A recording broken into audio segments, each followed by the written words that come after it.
মানুষ আস্তে আস্তে অবিশ্বাস করা শুরু করেছে। রাজনৈতিক কর্মী না, জনগণ চা দোকানে বসে জিজ্ঞাসা করে উনি কি ক্ষমতায় বসে থাকার জন্য আসছে? আমরা তো 16 বছরে একটা ভোট দিতে পারি নাই, ভোট কেন্দ্রে যেতে পারি নাই।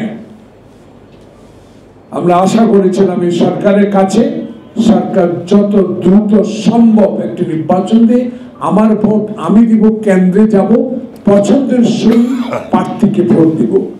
কিন্তু সে আশা তো লক্ষণ করা যাচ্ছে না এই সরকারের কাছে। আমরা দাবি করি, আমাদের নেতাদেরকে ডাকে, আমাদের নেতারা কথা বলে, উনি বলে আপনারা আসলে আমি সাহস পাই। আরে সাহস তো আপনাকে আমরা এই 6 মাস 7 মাস 8 মাস দিলাম, আর কত সাহস দিব? যত সাহস দিব ততই আপনি যদি পাকা পোক্ত হয়ে বসে যান তাহলে তো এটা আমরা মেনে নেব। আপনি যদি শক্তভাবে বসে যান ক্ষমতায় মঈন ফখরুদ্দিনের মতো, তাহলে তো আমরা মেনে নেব। আমরা তো আপনাকে মানি, আপনি বিশ্বের দরবারে গ্রহণযোগ্য একজন ব্যক্তি, বাংলাদেশের মানুষের কাছে একজন প্রিয় ব্যক্তি। কারণ কথা তো আপনার শোনার দরকার নেই। আপনার অ্যাডভাইজাররা আছে, তাদেরকে উপদেশ নেন।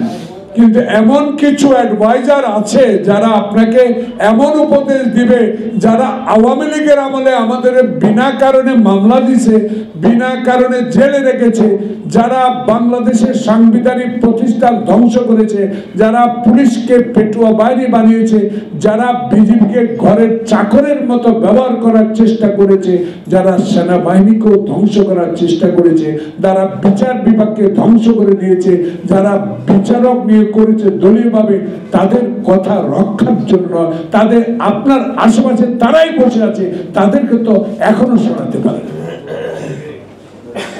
বিএনপি তো মির্জা ফখরুল,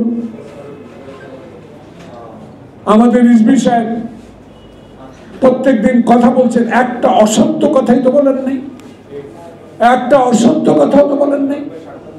মানুষের কথা বলছেন, সত্য কথাগুলো বলছেন। এইটাকে কেউ কেউ রাজনৈতিক হাতিয়ার হিসেবে ব্যবহার করে আমাদেরকে আরেকটা চক্রান্ত পেলে নির্বাচনকে বিলম্বিত করার একটা প্রয়াস চালাচ্ছে। এই চক্রের বিরুদ্ধে আমাদের বক্তব্য, আপনার বিরুদ্ধে না। এই চক্রকে যারা আশ্রয় দিচ্ছে, এই চক্রের সাথে কথা বলে যারা আজকে উপদেশ দিচ্ছে, এই চক্রের বিরুদ্ধে আমাদের বক্তব্য। আমরা তো বেশি আসিনি। আমরা সমুদ্রের ঢেউর আওয়াজ দেখেছি, আমরা হাসিনার রক্তচক্ষু দেখেছি, আমরা এরশাদের অত্যাচার দেখেছি, বেগম জিয়াকে এরশাদের আমলে গাড়িতে তুলে নেওয়া দৃশ্য দেখেছি, আমরা শহীদ জিয়ার স্বাধীনতার ঘোষণাও দেখেছি, আমরা শহীদ জিয়াকে অস্ত্র হাতে যুদ্ধ করে সেক্টর কমান্ডার হিসেবে দায়িত্ব পালন করাও দেখেছি। অতএব আমাদেরকে ষড়যন্ত্রের মধ্যে ফেলে দিয়ে জনগণ থেকে বিচ্ছিন্ন করবেন, ইনশাল্লাহ সেটা পারবেন।